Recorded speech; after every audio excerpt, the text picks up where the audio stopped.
नाज़रीन, आज आपने देखा कि यूएई के सदर ने अपना जो दौरा था पाकिस्तान का, एक रोज़ा, वो मुकम्मल करके वापस रवाना हो चुके हैं। इस हवाले से ये बताया गया था कि वो वज़ीर आज़म की दावत पर पाकिस्तान आए थे, उन्होंने अहम मुलाकातें भी की हैं।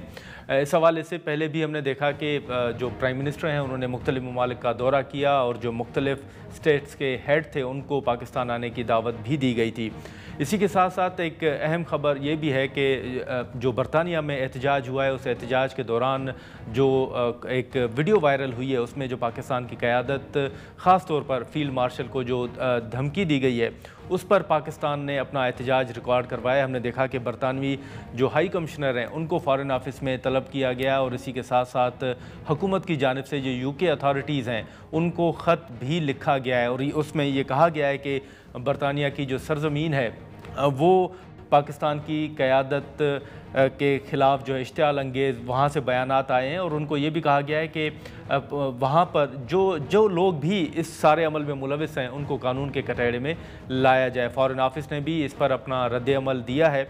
हमने पहले भी देखा है कि बैरून मुल्क में अगर इस तरह एहतजाज हुए हैं और कुछ ट्वीट्स हुए हैं तो कभी कभी पाकिस्तान तहरीक इंसाफ जो है वो उस पर रद्द-ए-अमल देती है या डिसोन कर देती है, लेकिन इस पर पाकिस्तान ने अपना सख्त एहतजाज भी रिकॉर्ड करवाया। और दूसरा इशू जो हमने देखा है कि पाकिस्तान तहरीक इंसाफ का मुज़ाकरात के हवाले से है, उस पर भी मुतज़ाद जो बयानात हैं वो सामने आते रहे हैं कि पीटीआई जिनको मैंडेट दे रही है वो मुज़ाकरात चाहते हैं, हुकूमत वेलकम करती है और फिर पीटीआई जो है वो कहती है कि मुज़ाकरात नहीं करने।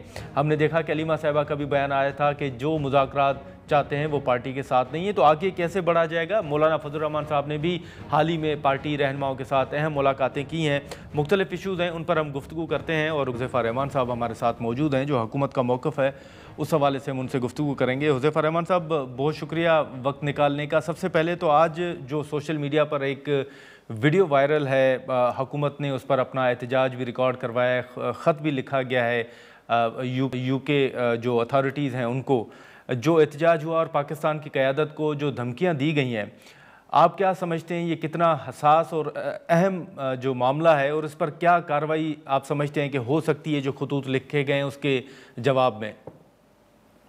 देखें जी, बिल्कुल, बहुत शुक्रिया। बिल्कुल जो वीडियो सामने आई है और जिस तरीके से जो उसमें हाँ। अल्फ़ाज़ इस्तेमाल किए गए हैं, तो ये कोई पहली दफ़ा नहीं है, लेकिन ये वीडियो एक एक्सट्रीम ज़ाहिर है सतह पर पहुँचे हैं। वरना बानी तहरीक-ए-इंसाफ़ और उनकी जमात ने इस तरह के मुतअद्दिद इक़दामात किए हैं, अपने हर सियासी मुख़ालिफ़ के मुतालिक, हर उस शख़्स के मुतालिक जिसने उनसे राय का इख्तिलाफ़ किया या जिसने कभी उनकी मर्ज़ी की सहूलतकारी उनके साथ नहीं की या जिसने कभी उनकी कोई गैर हुँ। कानूनी, गैर आईनी बात नहीं मानी। तो बात ये है कि इसके 2 हिस्से हैं, एक तो ज़ाहिर है ब्रिटिश अथॉरिटीज़ के साथ तो हम इसको टेक अप ज़रूर करेंगे और कर भी रहे हैं।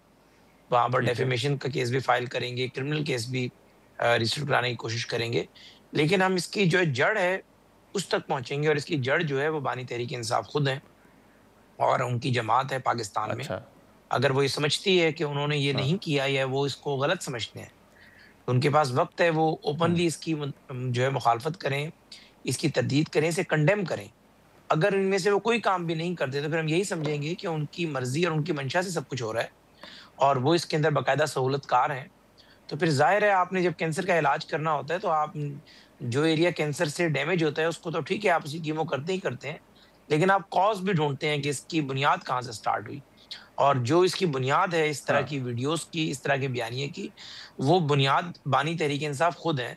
और अगर वो समझते हैं कि वो इस तरह के बयानात दिलवाकर या इस तरह की सोच को परवान चढ़ाकर किसी को झुका लेंगे या कोई गैर कानूनी जो है जो वो काम कराना चाहते हैं कि उनको बगैर किसी कोर्ट ऑर्डर के जेल से रिहा कर दिया जाए, उनके जराइम पे पर्दा डाल दिया जाए, ऐसा कुछ भी नहीं होगा। वो अपने लिए मुश्किलात हुँ। खुद पैदा कर रहे हैं और you will see in next few days इंशाल्लाह ताला जो भी रॉन्ग डूअर्स हैं, they will be taken to the task.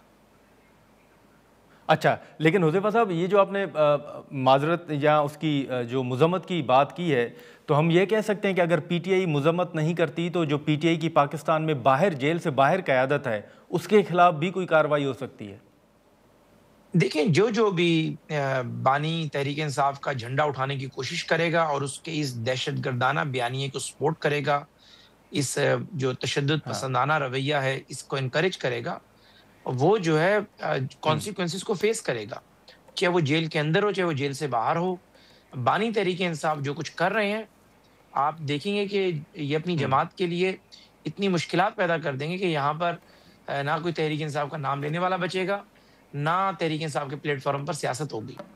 और हाँ, अगर आप हुँ। समझते हैं तो या तहरीक-ए-इंसाफ का इस पे वर्शन आता है कि नहीं जी हम इसको गलत समझते हैं, तो बानी तहरीक-ए-इंसाफ जो इतने ट्वीट्स करते हैं, इतनी जो है वो जो है अपने ऑफ़िशियल हुँ, हैंडल के ज़रिए उसका मिसयूज़ करते हैं या वो करवाते हैं बाहर बैठे हुए लोगों से, तो इसको वो डिस्करेज करें ना हुँ।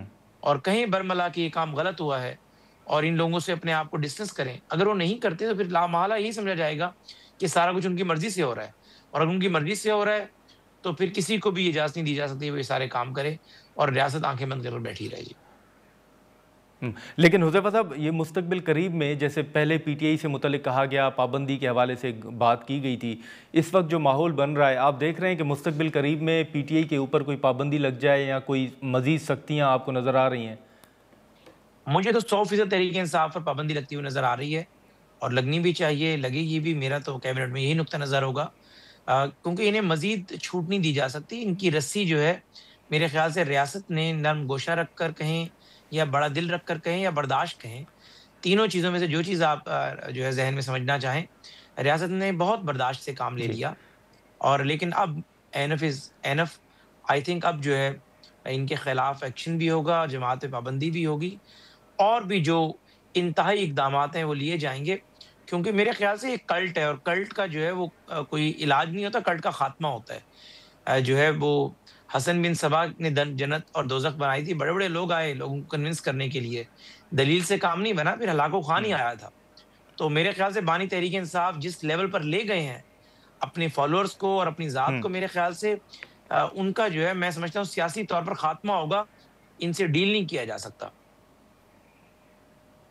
अच्छा, ठीक है। लेकिन हुज़ैफ़ा साहब एक और आपके इल्म में होगा कि 8 फरवरी से पीटीआई ने एक ऐलान तो कर रखा है कि वो तहरीक चलाएँगे, लेकिन इस वक़्त सीएम खैबर पख्तूनख्वा जो हैं वो पंजाब में मौजूद हैं और कहा जा रहा है कि वो 3 रोज़ तक वहाँ पर क़याम करेंगे। वहाँ पर आप कोई सियासी माहौल आपको नज़र आ रहा है कि वहाँ पर जो पीटीआई की फ़ॉलोइंग है, फिर ये कहा जा रहा है कि वहाँ से कोई तहरीक का आगाज़ होगा?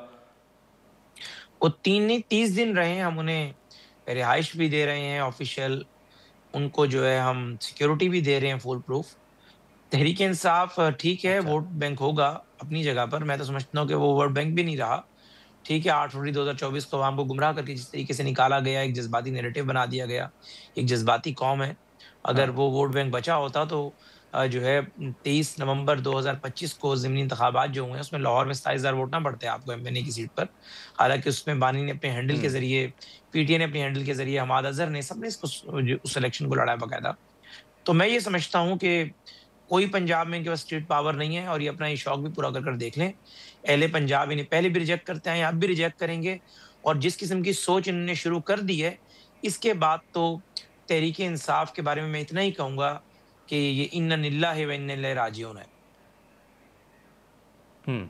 लेकिन सर अगर पंजाब में हुज़ैफ़ा साहब देखें तो पीटीआई अपनी जगह, लेकिन आपकी जो इत्तेहादी जमात है पीपल्स पार्टी, उनके भी सर बड़े तहफ़्फ़ुज़ात सामने आते हैं। आपको याद होगा कि गवर्नर पंजाब ने भी कहा था कि इवन उन्होंने तारड़ साहब का नाम भी लिया था कि वो भी इलेक्शन जीते हुए नहीं हैं और उन्होंने ये भी कहा था कि बहुत से लोग हैं जो फॉर्म 47 पर जीते हुए हैं। तो पीटीआई अपनी जगह, लेकिन इत्तेहादी जमात उसमें हसन मुर्तज़ा साहब हो गए, चंद साहब हो गए, गवर्नर पंजाब हो गए, वो भी इन ख़यालात का इज़हार करते हैं। देखिए, वो जो भी ख़यालात का इज़हार करें, हर किसी का इज़हार करना, राय देना उसका हक है। आप उस पे कदगन नहीं लगा सकते, अच्छा, वो राय दे रहे हैं। जो बिल्कुल। ये ज़बान इस्तेमाल करते हैं, ये तो बदमाशी करते हैं, दहशतगर्दी कर रहे हैं, शरंगेज़ी फैला रहे हैं। हुँ, इनका तो हम कला-कमा करेंगे, मैं आपको बता रहा हूँ। यानी अगर मुझ में इतना गुस्सा मौजूद है, आप अच्छा। मुझे जानते हैं अरसे-दराज़ से और मैं जिस तरीके से कोशिश हुँ, करता हूँ कि पोलाइटली जवाब दूँ सख्त से सख्त बात का भी। अगर मेरे जैसा बंदा भी जो लॉजिक पे यकीन रखता है, वो इतना जारहाना हुआ बैठा है कि वो कहते हैं कि इनका कला-कमा होना चाहिए और बानी तहरीक-ए-इंसाफ का हम वो हश्र करेंगे, याद रखिएगा कि इस तरीके से ये इस तरह का नैरेटिव बनाता है, बदमाशी करता है ये, रियासत के खिलाफ उकसाता है। पाकिस्तान से बड़ी कोई चीज़ नहीं है, मैं आपको बता हुँ, रहा हूँ कि ये अगर मैं किसी फ़र्द की बात नहीं कर रहा, ना मैं किसी फ़र्द का दिफ़ा कर रहा हूँ, ना मैं किसी फ़र्द का दिफ़ा करने के लिए यहाँ बैठा ठीक हूँ, है। लेकिन अगर ओहदों पे जो लोग बैठे हुए हैं, वो पाकिस्तान की अलामत है इस वक़्त। वजीर आजम साहब पाकिस्तान की अलामत है, फील्ड मार्शल साहब पाकिस्तान की अलामत है। हाँ। आप कम अज कम ओहदों का तकद्दुस का ही हाँ। ख्याल कर लें, अगर किसी शख्सियत से आपको कोई जाती गरज आ चुका है। लेकिन आप ये बदमाशी कर रहे हैं और आप समझ रहे हैं कि आप बहुत मकबूल हैं। आपकी मकबूलियत भी हम देख लेंगे और आपकी जो बदमाशी और ये दहशतगर्दी है, इसका भी हम इंशाअल्लाह ताला पूरा बंदोबस्त करेंगे और आप देखेंगे कि बिल्कुल इनका पूरा बंदोबस्त होगा। बाकी जो आपने बात की पीपल्स पार्टी की, देखिए इख्तिलाफ राय फॉर्म 45-47 तरह की जो बात भी आप कहें, आप कर सकते हैं। हम उस पे ज़रा उसका जवाब देंगे सियासी हाँ। अंदाज में। ये क्या बदमाशी है, आप किसी के बारे में इस तरह की बकवास जो है वो वीडियोज़ जारी करवाएँ और आपके हमारा कोई ताल्लुक नहीं है। अगर आपका ताल्लुक नहीं है तो बानी तहरीक-ए-इंसाफ अपने ऑफिशियल हैंडल से इसको लिखें कि ये गलत हो रहा है और मैं इसको कंडेम करता हूँ।